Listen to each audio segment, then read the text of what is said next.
الحمد لله نحمده ونستعينه ونستغفره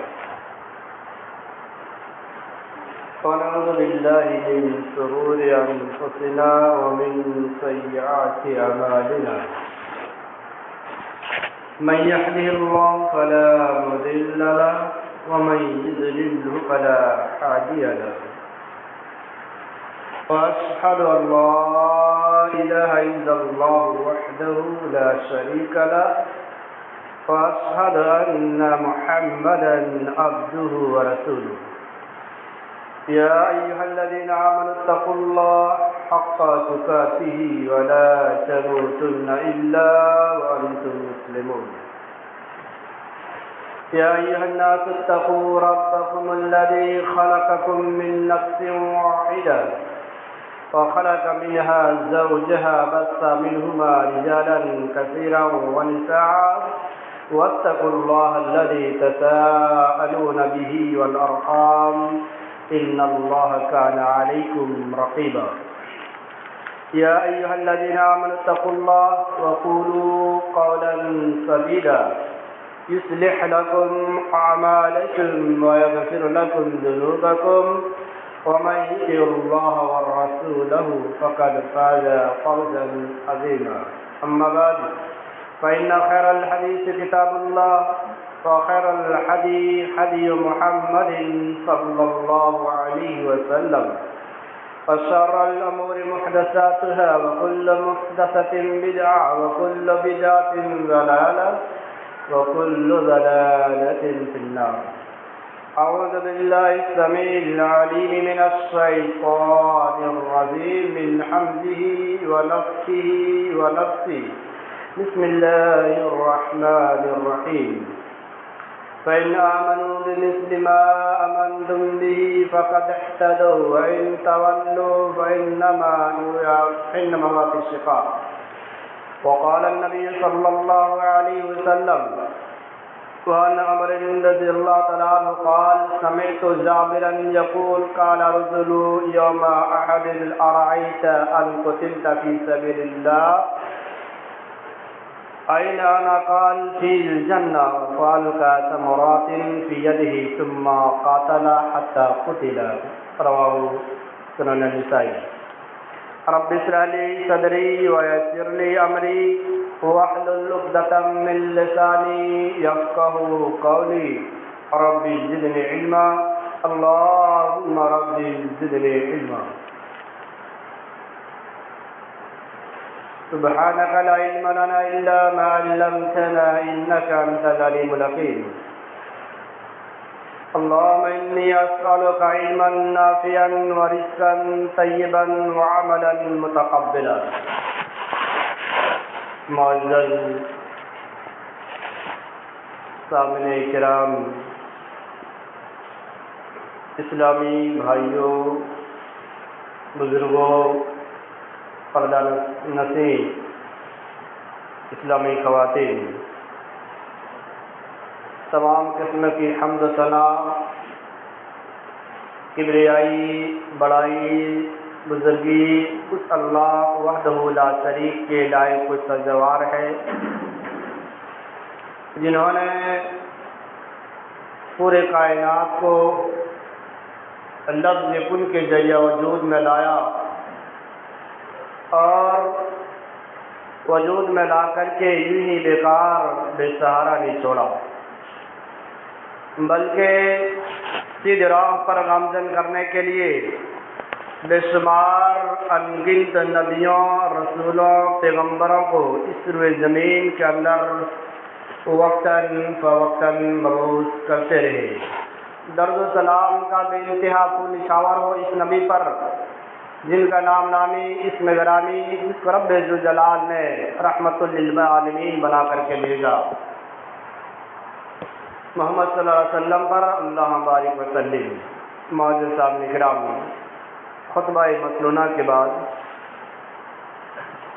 میں سورہ بقرہ آیت نمبر 136 اور سنن نسائی کی ایک بڑا ہی مشہور و معروف حدیث آپ کے سامنے پڑھی۔ رب ذوالجلال سے دعا ہے کہ اللہ رب العالمین کہنے والوں کو کہنے سے زیادہ، سامعین کو سننے سے زیادہ اس پر عمل کرنے کی توفیق عطا فرما، آمین یا رب العالمین۔ معزز سامعین کرام، آج کے اس مبارک جمعے کے اندر آپ کے سامنے جس عنوان کو لے کر کے آیا ہوں، جس موضوع کے ماتحت بات کرنا چاہتا ہوں، وہ ہے ایمان کی مٹھاس۔ ایمان کی مٹھاس، یا یہ کہہ لیا جائے ایمان کی لذت، یا یہ کہہ لیا جائے ایمان کی حلاوت، یا یہ کہہ لیا جائے کہ ایمان کی لذت کسے ملے گی۔ بڑا وسیع موضوع ہے، لیکن وقت اجازت نہیں دے گی۔ اشارتاً کچھ وجاہتاً آپ کے سامنے گفتگو کروں گا۔ رب ذوالجلال سے دعا ہے کہ اللہ رب العالمین قرآن حدیث کے ماتحت بولنے، خود عمل کرنے اور سامعین کو سننے سے عمل پیرا ہونے کی توفیق عطا فرما، آمین یا رب العالمین۔ معزز سامعین کرام، سب سے پہلے اس بات کو وضاحت کر لیا جائے کہ ایمان کہتے کس کو ہے۔ بہت سارے لوگ ہیں، الا ماشاء اللہ، ورنہ پھر 99% انسان نہیں کہہ سکتا ہے کہ ایمان کس کو کہتا ہے۔ کوئی انسان غلط کر دیتے ہیں، ہم کہہ دیتے ہیں کہ بے ایمان ہو چکا ہے۔ کوئی انسان اپنے بیٹے نالائق بن گئے، نافرمان بن گئے، ہم بے ایمان بول سکتے ہیں، لیکن کسی کو یہ معلوم نہیں کہ ایمان کہتے کس کو ہے۔ اگر معلوم ہوتا تو ایمان کی چاشنی کے لیے اپنے جد و جہد کرتی، ایمان کی مٹھاس کے لیے دن اور رات کو ایک کر دیتا، ایمان کی ان حلاوت کو چکھنے کے لیے انسان اپنے زندگی کو رب ذوالجلال کے لیے وقف کر دیتا۔ تو سب سے پہلے آئے سمجھنے کہ ایمان کہتے کیا۔ ایمان کسی مارکیٹ، بازار یا پھر کسی ہاسپٹل یا دیگر کسی دوائی خانہ میں نہیں مل سکتا۔ ایمان ایک ایسی چیز ہے، چار مجموعے کے نام ایمان ہے، جو انسان کے دل سے پیدا ہوتی ہے، انسان کے دلوں سے اس کو جنم ہوتی ہے، اور وہ ایمان پھلتا پھولتا بھی ہے۔ ایمان پھلتا پھولتا، بڑھتا بھی ہے، کم بھی ہوتا ہے۔ اگر کوئی انسان اچھے اخلاق، اچھے کردار والے ہیں تو ہم کہتے ہیں ماشاء اللہ بڑا ہی ایمان والے انسان ہے۔ زبان سے لوگ محفوظ ہیں، کریکٹر سے لوگ محفوظ ہیں، دیگر چیزوں سے لوگ محفوظ ہیں، ہم اس کو فوراً کہہ بیٹھتے ہیں کہ ماشاء اللہ ایمان والے ہیں۔ لیکن اگر کریکٹر خراب ہے، زبان خراب ہے، لین دین خراب ہے، معاشیت خراب ہے، تو ہم کہہ دیتے ہیں کہ بے ایمان ہے۔ تو ایمان آپ کو مارکیٹوں میں، بنیان کی دکان میں، چوراہوں پہ، روڈوں پہ، مارکیٹوں میں ملنے والے نہیں ہے۔ ایمان اپنے دل کے گہرائیوں کو ان کے اندر پیدا کرنے کے نام ایمان ہے۔ ایمان کہتے کس کو ہے؟ زبان سے اقرار کرنا۔ کیا اقرار کرنا؟ زبان سے اقرار کرنے کا نام ایمان ہے۔ کیا اقرار کرنا ہے؟ بہت زیادہ پیسے کما لینا، بہت شہرتیں ہو جانا، بڑے نام آ جانا، بڑے پوسٹ مل جانا، نہیں۔ اقرار یہ کرنا ہے کہ لا الہ الا اللہ، ایک اللہ کو، اللہ کی عبادت کو مان لینا ہے، ایک اللہ رب العالمین کی اطاعت و فرمانبرداری کر لینا ہے، اللہ رب العالمین کے ساتھ کسی کو شریک و سازی نہیں کرنا ہے۔ دوسری چیز، دل کے اندر تسلیم کرنا ہے۔ اقرار کر لیا ہم مسلمان ہیں، دل کے اندر نہیں، تو پھر بھی ایمان نہیں آ سکتا۔ تیسری چیز کہ اقرار، دل کے اندر یقین ہو گیا۔ تیسری چیز کیا ہے؟ اس پر ہمیشگی برتنا، عمل کے اعتبار سے، ہمیشہ اس میں لگے رہنا، تب جا کر کے ایمان آپ پا سکتے ہیں۔ اب ایمان پہ بڑھوتری کیسے کریں گے؟ ایمان کے اندر آپ مٹھاس کیسے لائیں گے؟ اس کا تذکرہ حدیث آگے آ رہی ہے۔ ہمیں یہ سمجھ میں آ گیا کہ ایمان کہیں سے ملتا نہیں، ایمان دل سے پیدا کرنا ہے اور دل کے اندر اقرار، دل کے اندر جمانا ہے، دل کے اندر محفوظ رکھنا ہے۔ اللہ رب العالمین کرنے سے ایمان بڑھتا بھی ہے۔ سوریہ علیہ زیادت الایمان، جو انسان قرآن کو تلاوت کرتا ہے، قرآن حدیث کی باتوں کو سنتا ہے، ایسے لوگوں کے ایمان میں اضافہ ہو جاتا ہے۔ جو انسان چوری کرتا ہے، شراب پیتا ہے، ڈاکہ زنی کرتا ہے، چغل خوریوں میں بیٹھا ہوا رہتا ہے، ایک دوسرے کو نقصان پہنچانے میں لگے ہوئے رہتے ہیں، اس سے ایمان جاتے رہتا ہے۔ ایمان میں بڑھوتری بھی ہوتا ہے، کم بھی ہوتی ہے، تو ایمان کو برقرار رکھنا۔ اب بھائی جیسے ایمان کے اندر مٹھاس، ٹیسٹ، لذت، حلاوت کس انداز سے آ سکتا ہے؟ یہ تو بھی عجیب مسائل ہیں کہ بھائی ایمان کے اندر لذت آنے کی کیا مطلب؟ ہم کھانے بناتے ہیں، سبزی بناتے ہیں، اس کو ٹیسٹ کرتے ہیں، کچھ کی ذائقہ کیسے ہے، اس کا نمک کیسے ہے، اس کی ہلدی کیسے ہے، دیگر چیزوں کو ہم چکھ لیتے ہیں، لیکن ایمان سے چکھنے کا، ایمان کی مزہ اور ایمان کی حلاوت ہمارے دل کے اندر کیسے ہو؟ اگر جس کے اندر ایمان کی حلاوت نہیں ہے وہ اللہ کے اس جنت میں داخل بھی نہیں ہو سکتا ہے۔ جی یہ مسلم سے بخاری کی حدیث ہے، جس کے اندر ایمان کی حلاوت نہ ہو، ایمان کے اندر چاشنی نہ ہو، ایمان کے اندر بڑھوتری نہ ہو، ایمان کے اندر جذبات نہ ہو، ایمان کے اندر اللہ کے خوف نہ ہو، تو یقین جانے ایسے ایمان بیکار ہے جس ایمان سے کوئی فائدہ ہونے والا نہیں ہے۔ ہم مسلمانوں کے گھر میں پڑھیں، مسلمانوں کے بستیوں میں رہیں، اپنے لباس مسلمان کے لباس میں اڑا لیں، اپنے جسم کو مسلمانوں کے لباس میں ڈھانپ لیں، نہیں، کچھ بھی کام آنے والا نہیں ہے۔ اللہ رب العالمین فرماتے ہیں قرآن کریم سورہ بقرہ آیت نمبر 136، کیا فرماتے ہیں؟ فَإِنْ آمَنُوا بِمِثْلِ آمَنْتُمْ بِهِ فَقَدِ اهْتَدَوْا۔ اے اللہ کے نبی، آپ اپنے صحابہ کراموں کو کہیے کہ ایمان ایسے لائے جیسے میرے صحابہ لائے۔ صحابہ کراموں میں سے لوگوں میں تذکرہ فرمایا ہے کہ ایمان ایسے لائے جیسے صحابہ کرام نے لایا تو تم ایمان کی مٹھاس کو پالو گے، ایمان کی لذت کو پالو گے، ایمان کی حلاوت کو پالو گے، ایمان کو چکھ کر کے اس کے مزہ کو آپ کے اندر محسوس ہونے لگے گا۔ یہی معاملہ تھا جس بنا پر اللہ کے نبی جناب محمد رسول اللہ صلی اللہ علیہ وسلم کے ایک بڑا ہی مشہور و معروف صحابی رسول کون تھے؟ عبداللہ بن حذیفہ، بڑا ہی مشہور معروف صحابی تھے۔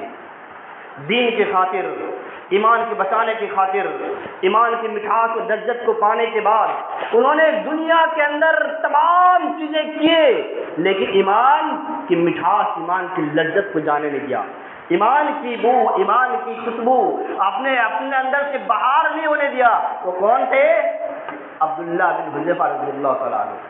ہمیں صحابیات اور صحابہ کرام کے نام نہیں معلوم، نبیوں کے نام نہیں معلوم، ہمیں صحابیات اور تابعین کے نام سے قصد دور ہیں۔ اگر ایک انسان کو کرکٹر کے بڑے کپتان سے کے بارے میں پوچھا جائے پورے ہسٹوری بتا سکتا ہے، لیکن اپنے نبی کے پیروکار، اپنے نبی کے صحابہ کرام کے پوچھے اس کو پلہ بھی نہیں پڑتا، پلہ تک نہیں آتا۔ کون تھے؟ عبداللہ بن حذیفہ رضی اللہ تعالیٰ عنہ، ایک ایسے صاحب جلیل القدر صحابی گزرے ہیں جو بڑا ہی دنیا کے اندر تکلیف اور مصیبت سے دوچار ہوا تھا، تکلیف اور مصیبت سے دوچار ہوئے تھے جب ان کو رومیوں نے اس رسول صحابی یعنی اللہ کے وسلم کے ساتھ عبداللہ بن حذیفہ کو قید کر لیا تھا۔ روم والوں نے کیا کیا تھا؟ عبداللہ بن حذیفہ، بہت دلچسپ بات ہے، عبداللہ بن حذیفہ رضی اللہ تعالیٰ عنہ اس کو قید کر لیا تھا، قید نہیں کر لیے تھے، پکڑ لیے تھے، جیل میں پولیس اسٹیشن میں ڈال دیا تھا۔ کیا ریزن تھا؟ چوری نہیں کیے تھے، کسی کے ڈاکہ جنی نہیں کیا تھا، کسی کی زمین کو ہڑپا نہیں تھا، کسی کو نہ قتل نہیں کیا تھا، کیا کیا تھا؟ صرف ایمان لے آیا تھا، مسلمان ہو گئے تھے، اپنے دل منور کو ایمان سے روشناس کر لیا تھا، اس کو قید کر لیا گیا۔ قید کرنے کے بعد اس کو ایک دن پوچھا گیا کہ اے عبداللہ بن حذیفہ، ایسا کرو کہ تم اسلام سے پھر جاؤ، یعنی ایمان کو چھوڑ دو، ایمان چھوڑ دو۔ کہا کہ نہیں ہو سکتا، نہیں ہو سکتا۔ آج ہم کہہ سکتے ہیں کہ نہیں ہوگا، بہت آسان سے، لیکن جب اس کے اندر جانچنے اور پرکھنے کے رب ذوالجلال نے کسوٹی پیش کی تب بھی برقرار رہنا، جب جا کر کے ایمان کی لذت آ سکتی ہے۔ کہا نہیں، میں نہیں چھوڑ سکتا ہوں۔ دین اسلام بہت بڑی دولت ہے، ایمان بہت بڑی قیمتی سرمایہ ہے۔ لوگ صحابہ کرام گھر کو، وطن کو، بیوی کو، بچوں کو، گھر، دکان، مکان کو، تمام چیزوں کو چھوڑنا گوارا کر لیے، ایمان کو چھوڑنا گوارا کبھی نہیں کیا۔ عبداللہ بن حذیفہ رضی اللہ تعالیٰ عنہ رومی بادشاہ کے سامنے کھڑے ہیں۔ رومی بادشاہ نے ایک قیدی کو بلایا اور اس کو کہا کہ تم بھی مسلمان سے پھر جاؤ، ایمان سے ہٹ جاؤ، اسلام سے ہٹ جاؤ۔ پر مجھ سے نہیں ہو سکتا، میں نہیں ہٹوں گا۔ کہا ٹھیک ہے۔ حدیث کے الفاظ ہے، کیا فرماتے ہیں؟ پیتل کا دیگچا جسے ہم لوگ بریانی پلاؤ وغیرہ بناتے ہیں، پیتل کا لایا گیا اور اس کو انگار میں رکھ دیا گیا، انگار سے جلائی گئی، لکڑیاں جمع کیے گئے، انگار کے جلنے کے بعد اس پیتل دیگچے کے اندر تیل رکھ دیا گیا۔ آج ہے کیا اتنا بڑی پریشانی؟ اتنی بڑی پریشانی ہمارے سامنے آ رہی ہے؟ نہیں آ رہی ہے، پھر بھی ہم سے نمازیں غائب، روزے غائب، زکاتیں غائب، انسانیت غائب، تمام چیزیں چھوٹی جا رہی ہے، اور کہتے ہیں ایمان والے ہیں، مسلمان ہیں۔ نہیں، کیا فرماتے ہیں؟ دیکھتے کو لائے گے سامنے عبداللہ بن حذیفہ رضی اللہ تعالیٰ عنہ کڑے انداز میں کھڑے ہیں۔ آدمی جو ہی انکار کیا، اس کھولتا ہوا دیگچے کے اندر اس کو لا کر کے پھینک دیے، گویا کہ چند لمحے میں، اور پکوڑے کی طرح اچھلنے، پکوڑے کی طرح تل گئے، اور ہڈیاں الگ، گوشت الگ، اور چاول تیل کے اوپر اس کے جسم مبارک، جسم آکار نظر آنے لگے۔ یہ تمام نظرہ، تمام کرتوت عبداللہ بن حذیفہ رضی اللہ تعالیٰ عنہ دیکھ لیں۔ اس کے بعد فرمایا کہ دیکھو اس کا ماجرا کیا ہوا، محض ایمان کو بچانے کے بعد اتنی بڑی بڑی تکلیفیں ہو گئی۔ آج ہمیں ذرہ بھی تکلیف نہیں ہوتا، ذرہ برابر بھی نہیں تکلیف، ایمان کو کھو بیٹھتے ہیں، ایمان کو بیچتے ہیں، ایمان کو ٹھکرا بیٹھتے ہیں۔ کن چیزوں پر؟ کھیل کود میں، مارکیٹوں میں، لین دین میں، خرید و فروخت میں، سونے میں، موبائلوں میں، دیگر جگہوں پہ رب ذوالجلال کے اعلان ہوتا کہ آ جاؤ فلاح کی طرف، رب ذوالجلال کا یہ حکم ہوتا کہ آ جاؤ کامیابی کی طرف۔ نہیں، مجھے کامیابی نہیں چاہیے میرے پاس، کیوں؟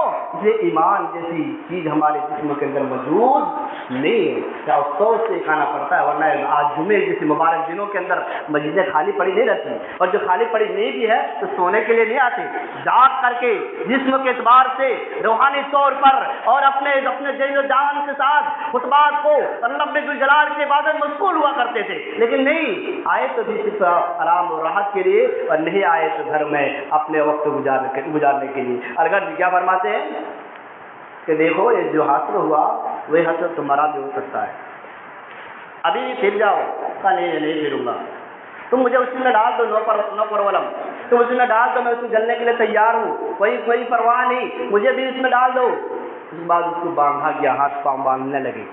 اس کے بعد عبداللہ بن حذیفہ رضی اللہ تعالیٰ عنہ اٹھ کر کے رونے لگے، آنسو گرانے لگے آنکھوں سے۔ ان لوگوں نے سوچا کہ اب ہو سکتا ہے کہ مان جائیں گے، اس کو تکلیف ہو رہا ہے، مان جائیں گے، اسلام سے پھر جائیں گے، اسلام کو چھوڑ دیں گے۔ کہا کہ حذیفہ مان لو گے، اسلام چھوڑ دو گے، ایمان سے باز آ جاؤ گے؟ کہا نہیں، ایسا نہیں ہو سکتا ہے۔ اگر پھر تم رونے کی وجہ کیا، تم کیوں رو رہے ہو؟ کہا میں اس لیے رو رہا ہوں کہ حذیفہ، عبداللہ بن حذیفہ کے پاس ایک جان ہے، میں یہ سوچ رہا ہوں کہ رب ذوالجلال مجھے 80 جان دیے ہوتے، رب ذوالجلال ہمارے بدن کے رانوں کے برابر جان دیا ہوتا تو میں ایک ایک کر کے اس پہ کودنے کے لیے تیار ہوتا، لیکن پھر بھی اپنے ایمان کو گوارا نہیں کرتا۔ یہ پختہ الفاظ سنتے ہی رومی بادشاہ کو ہیبت ہوئی، پریشانی میں مبتلا ہو گئی کہ آخر کون سی ایسی چیز ہے جنہیں اس نے اتنی بڑی بات کہنے کے بعد، اتنی بڑی نظارہ دیکھنے کے بعد بھی اس کا ایمان کو ذرہ برابر بھی ہلا اور جنگ سے مرض نہیں کر سکے، یعنی ایک جگہ سے دوسری جگہ اس کو منتقل نہ کر سکا۔ کیا چیز تھی؟ وہ ایمان کی لذت تھی۔ ایمان کو جانتے تھے، ایمان کو پہچانتے تھے، ایمان کی دولت کو اس کو محسوس تھا کہ اگر ہمارے پاس ایمان اگر چلی گئی، یہ دنیا بیکار ہے، یہ دولت بیکار ہے، یہ اولاد بیکار ہے، یہ معلومات بیکار ہے، اگر ایمان باقی رہ گیا تو یقیناً میں جنت کا مستحق بھی بن سکتا۔ کہا کہ ٹھیک ہے میں تجھے چھوڑ دیتا ہوں، ایمان پر قائم رہو گے تو کافر بھی آپ پر رحم کر سکتا ہے، لیکن ایمان پر رہنا پڑے گا۔ کیا فرمایا کہ تجھے میں چھوڑ دیتا ہوں، جاؤ چھوڑ دیتا ہوں، ایک چیز کر لو، ایک چیز کرو، میں تجھے چھوڑ دوں گا۔ کیا؟ کہ میرے سر کے اندر بوسہ دو، میرے سر کے اندر بوسہ بنا کسی بچوں کو جیسے ہم چوما چاٹی کرتے ہیں ویسا بوسہ دو۔ کہا نہیں دوں گا۔ تو کافر ہے، میں تمہیں بوسہ کیوں دوں گا؟ جان چھوڑا جا رہا ہے، صرف ایک بوسے میں کیا کرا؟ نہیں بوسہ دے سکتا ہوں۔ کہا ٹھیک ہے، اب بوسہ نہیں دو گے تو ایسا کرو کہ تم وہ میں چھوڑ دے رہا ہوں، میں تجھے اسلام سے پھر جاؤ، میرے بیٹی خوبصورت ہے، میں تم سے اس کو شادی کرا دیتا ہوں۔ آج وہی چیز کے پیچھے دوڑتے ہیں لوگ، نوجوان ہو، بزرگ ہو، چھوٹے بڑے تمام لوگ آج کی دنیا میں ہو چکے دو کے پیچھے، دولت اور لڑکیوں کے پیچھے۔ کیا فرمایا کہ میرے پاس بہت ہی خوبصورت لڑکی ہے، میں اسے شادی کرا دوں گا اور اپنے جائیداد میں سے آدھا حصہ تجھے بھی دے دوں گا، تو ایمان سے آ جاؤ۔ نہیں ٹھیک ہے، تو آپ فرمایا ایک چیز کا شرط لگایا، بوسہ دے دیا۔ کیا شرط لگایا کہ ایک مسلمان کو دیکھیے، ایمان والوں کو ایمان کے تعلق کتنا گہری ہوتے ہیں ایک دوسروں سے، تعلقات سے۔ کیا فرماتے ہیں کہ میں تجھے چھوڑ دوں گا لیکن ایک شرط ہے، تم مجھے بوسہ دو گے تو تمہارے 7 اور 80 انسان کو، تمہارے ساتھ جو قید ہیں میرے پاس، ان کو 80 انسان کو میں تمہارے ساتھ رہا کر دوں گا۔ گئے، بوسہ دیے اور 80 انسان کو لے کر کے چلتے ہوئے آئے۔ عمر بن خطاب رضی اللہ تعالیٰ عنہ کے دور خلافت میں عمر بن خطاب رضی اللہ تعالیٰ عنہ نے دیکھا کہ عبداللہ بن حذیفہ رضی اللہ تعالیٰ عنہ تشریف لا رہے، کھڑے ہو گئے عمر بن خطاب اور دوڑتے ہوئے گئے اور عبداللہ بن حذیفہ کو سر میں بوسہ لیا اور کہا کہ حذیفہ تم نے دنیا کے سب سے بڑی دولت کما لی، تم نے دنیا کے سب سے بڑی ایمان کی لذت اور ایمان کی مٹھاس پا لی۔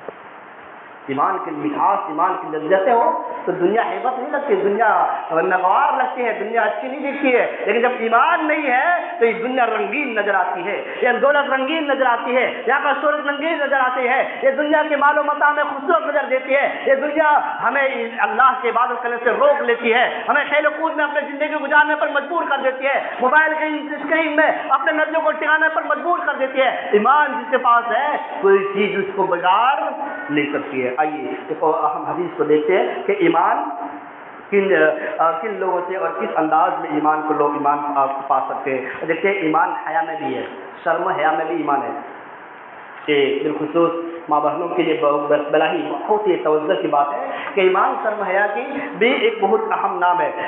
ام خلاد رضی اللہ تعالیٰ عنہ ایک بہت ہی مشہور اور بڑا ہی غریب صحابیہ تھی۔ اس کا ایک بیٹا تھا نوجوان، کیا ہو گیا، شہید ہو گئی۔ بیٹا ایک تھا اکلتا بیٹا، اور کیا ہو گیا، شہید ہو گیا، اللہ کے راہ میں چلے گئے۔ اب اس انسان، اس ماں کو رونا آنا کہ ہنسی آنا، جو بڑھاپے کے سہارا تھا، جو بڑھاپے کے اندر اس کو ہاتھ بڑھا سکتے تھے، اب وہ وہاں سے چلے گئے۔ لوگ آج ہمارے یہاں ہوتے، ہمارے ماحول میں ہوتا تو جس انداز میں، جس طرح سے اسی انداز میں جا کے چلانا، چیخنا، پکارنا، پھر اس طرح کی باتیں کرتے رہتی تھی، لیکن وہ عورت کیا تھی، ام خلاد گئی نقاب کے آڑ میں، کوئی انسان صرف اس کی آہ کی آواز کے علاوہ کچھ آواز بھی نہیں سن پا رہی تھی۔ غم تھا، بیٹا تھا، غم ہے، محسوس ہو رہا ہے، لیکن آواز باہر تک نہیں آ رہی ہے۔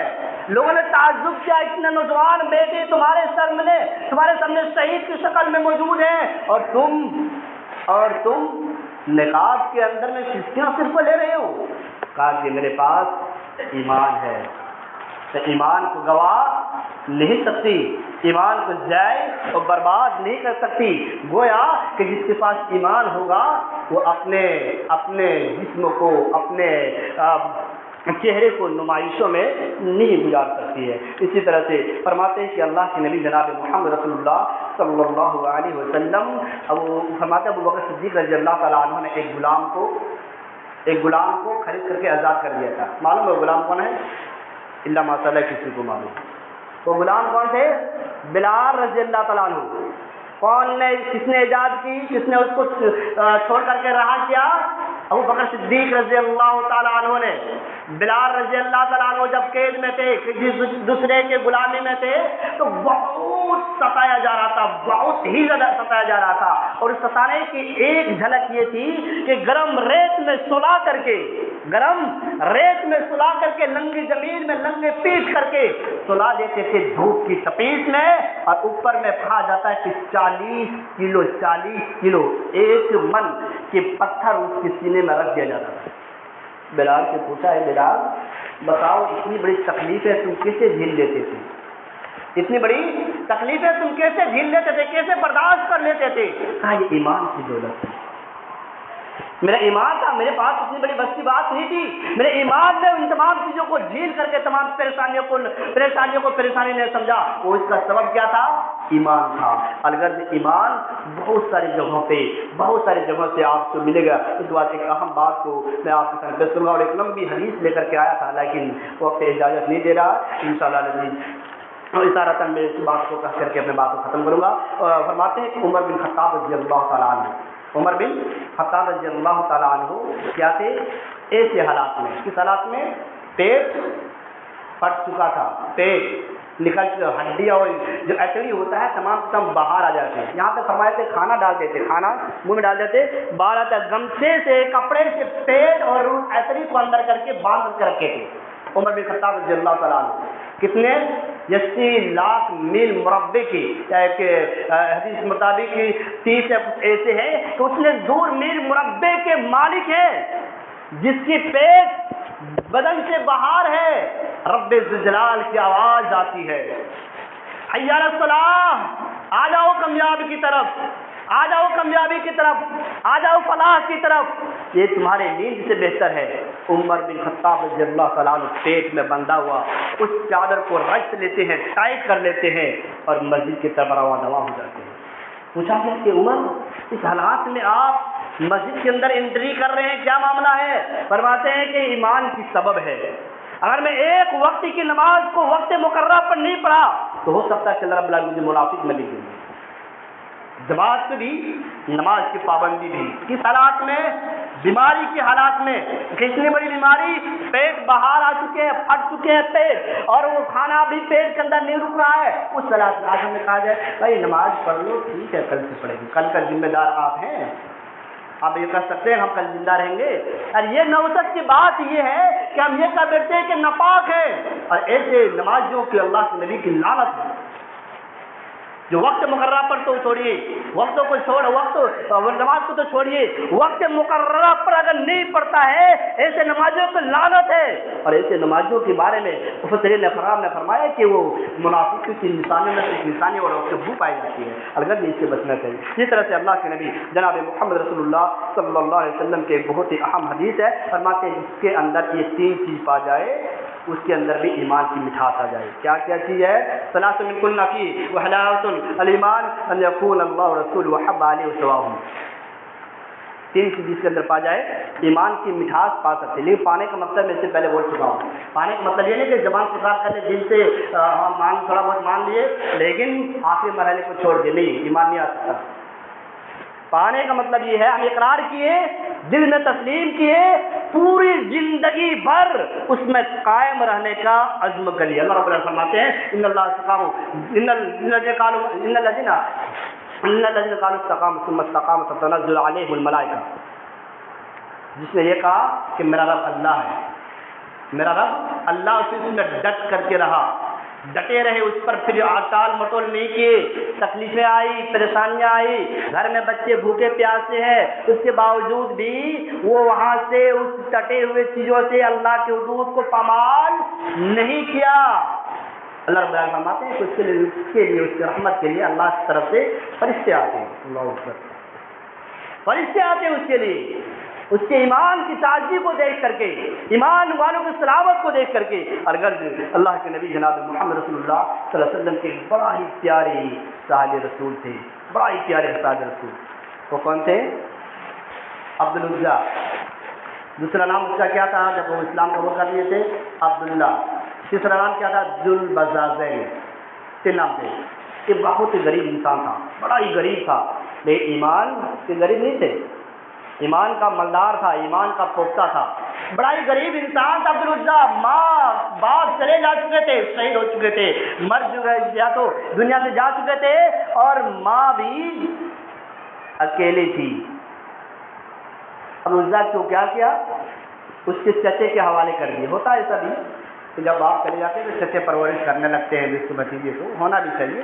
عبدالعزیٰ کو اس کے بیٹے، اس کے چچے کے حوالے کر دیے کہ میرے دیور تم اپنے بھتیجے کو سلام، اپنے بھتیجے کو صحیح تربیت دینا اور اسے کام کاج کرا کر کے کچھ مزدوری مجھے بھی دینا تاکہ میں بھی کھا پی لوں۔ چنانچہ فرماتے ہیں کہ کچھ دن تک انہوں نے کیا کیا تھا؟ بکری چرانے کے کام کی تھی،